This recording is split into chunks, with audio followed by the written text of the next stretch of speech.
The industry has changed. It's changed.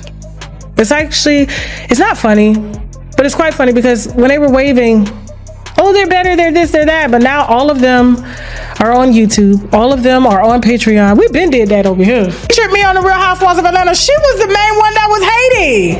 They got this blogger lady just everywhere, and now Kandi is a blogger lady.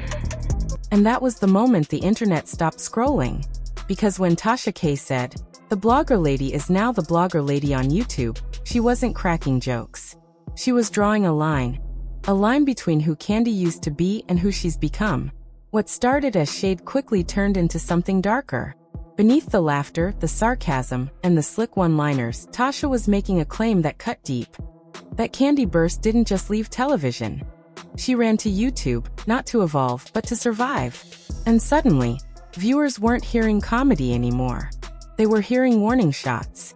Because if what Tasha was saying was true, then this wasn't about entertainment.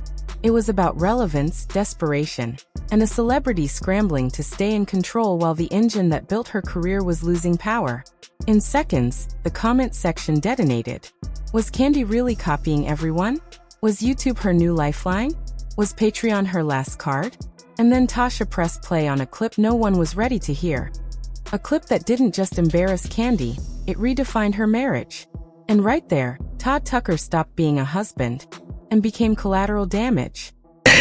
You know, for you to sit on your podcast, knowing you got young children, you got children that are watching this and you want to brag about being almost damn near 50, help make up for your short husband in every way, she gonna blame it and say that Todd set up this. The live didn't feel like just another rant. It felt like a controlled detonation. When Tasha K leaned into the camera and delivered that first line, timelines didn't just react, they snapped.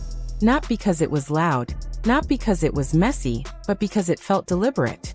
According to viewers, this wasn't sarcasm. It was an accusation wrapped in humor, and it landed like a court document disguised as comedy. In her framing, this wasn't a career transition. It was a survival move. The story she was telling wasn't about YouTube. It was about collapse. And in that collapse, one name kept echoing through the chat feed: Kandi Burruss. By the time the first wave of comments flooded in, laughing emojis colliding with outrage, Tasha wasn't entertaining anymore. She was prosecuting an image built on television, protected by legacy, secured by applause, and allegedly starting to crack.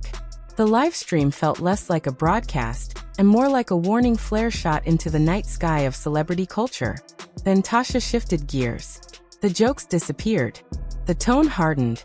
And that's when she went straight for the identity. We on the same level now. So I've been doing this a lot longer than her. I said, you see how they be coming out here? I started doing skits, she doing skits. I don't care what y'all go back and say. This one here don't have no identity. Kandi does everything everybody else does. I have never seen anything original from her. Kandi does exactly what everybody else does. I've never seen anything original from her, except her voice. And that ain't even good to me. The room changed after that. Not just because of the words, but because of how confidently they were delivered. This wasn't shade, at least not to her supporters. To them, this felt like an execution. Tasha wasn't questioning whether Kandi had influenced the space. She was questioning whether Kandi was the space anymore. And then came the pivot. Tasha didn't stay on surface-level critique. She didn't debate metrics. She didn't bring up algorithms. Instead, she went straight for center mass. Not the career, but the marriage. But she didn't do it directly. First, she reached into the one place no public image is ever fully protected. The bedroom. A clip loaded. A smile appeared on Kandi's face. And according to Tasha, the truth didn't come out bitter. It came out cheerful, playful, completely unbothered. The words in the clip allegedly suggested that after decades in the spotlight, the private life had gone public, and the public wasn't ready for it. What viewers expected to be gossip started to sound like evidence. A confession delivered so casually, it felt like nothing sacred was being revealed. And that's what shook people. Not that it happened, but that it was said like it didn't matter. And Tasha pounced. First 230 said threesomes never work. That's not true. I done had a threesome and it worked just fine.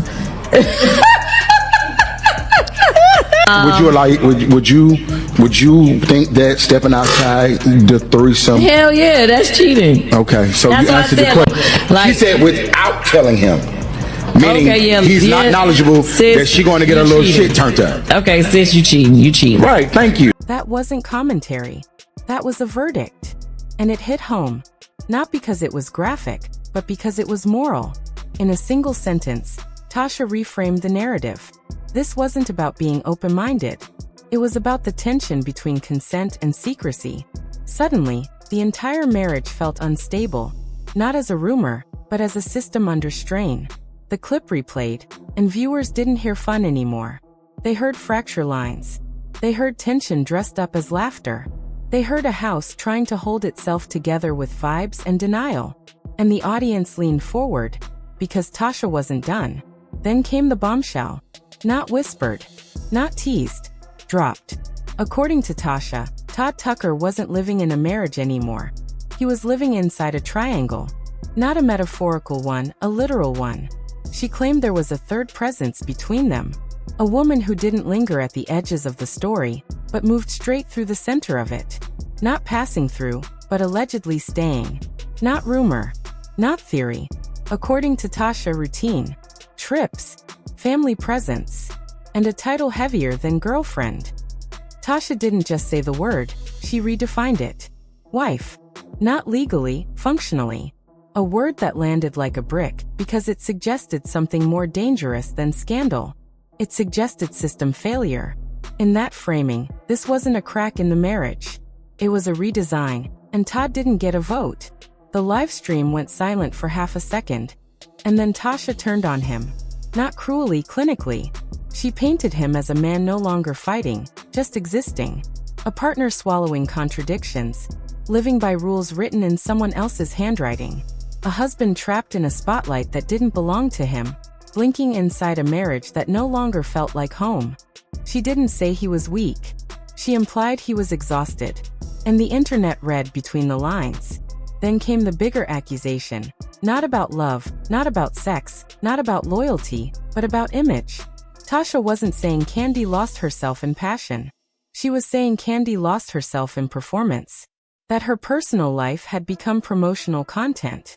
That intimacy had turned into marketing, and marital tension into something clickable. A revenue strategy. She accused Kandi of converting every part of her life into content. Voice, face, marriage, even the bedroom. All scripted into headlines and monthly subscriptions. What once felt like access, now looked like exposure. Tasha put it plainly, if the cameras didn't sell it, Patreon would. If television wouldn't touch it, YouTube would. And if privacy resisted, monetization would break it. In that framing, divorce stopped looking emotional. It started looking inevitable.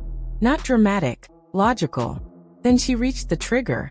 The line that turned commentary into prophecy. Todd, according to Tasha, was done. Not angry, resigned. A man no longer negotiating, just quietly exiting a life he no longer recognized. A home that didn't feel private. A spotlight that had swallowed him whole. Tasha didn't say he was leaving. She said he was already gone, spiritually, emotionally, functionally. And the stream ignited. Not because of what was said, but because it echoed what many already felt, long before it was spoken out loud. Then Tasha leaned in, eyes sharp, voice lowered, and delivered the final blow. She didn't threaten. She warned. This wasn't the fallout. This was the beginning. Losing a husband wouldn't be the end. It would be the first domino. Because when your life becomes content, the collapse doesn't stop at your marriage. It keeps going. Reputation, legacy, influence, silence, everything.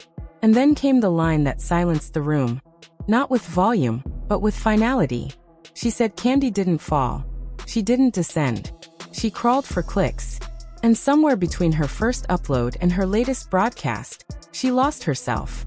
Now the audience wasn't watching a scandal. They were watching an unraveling. And if Tasha was right, the divorce wouldn't be the ending, it would be the opening scene.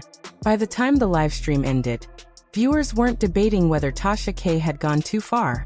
They were arguing over one word. Wife. Not legally. Not publicly. Functionally. Because according to what Tasha alleged next, the dynamic inside Kandi Burruss and Todd Tucker's home wasn't a rumor, it was routine. And once that word entered the conversation, everything shifted. This was no longer a messy celebrity marriage. This felt colder. Structural. This wasn't infidelity. This was infrastructure. According to Tasha, this wasn't a fling or a secret. It was a system, a third presence embedded in their family life. Not hidden in the shadows, but allegedly visible. In cars, on planes, in photos, on trips, around the children. And if that were true, this wasn't just betrayal. It was replacement. The live stream chat moved too fast to read. People weren't commenting anymore. They were reacting. Because the way Tasha delivered it didn't feel like gossip. It felt like disclosure. And then she said it flat, unapologetic. Not a tease. Not a maybe. A statement. Okay. They don't have that out there. As they had been in the past 6 months, yes. Oh, well, wait. Oh, okay. All right. Yeah, they travel together. They pay for trips together, whatever they go on trips. Her relationship with Bolo, I'm gonna interview Bolo. I'm glad he told her the truth. You need real friends like that. But yeah, but this is their girlfriend wife. They take care of her. She goes everywhere together. No pause, no hesitation, no laugh track, just nerve. Because the moment you say kids, this stops being adult business. It becomes family business. And just like that, the word wife wasn't a joke anymore. It became a structure, a quiet architecture forming inside a marriage.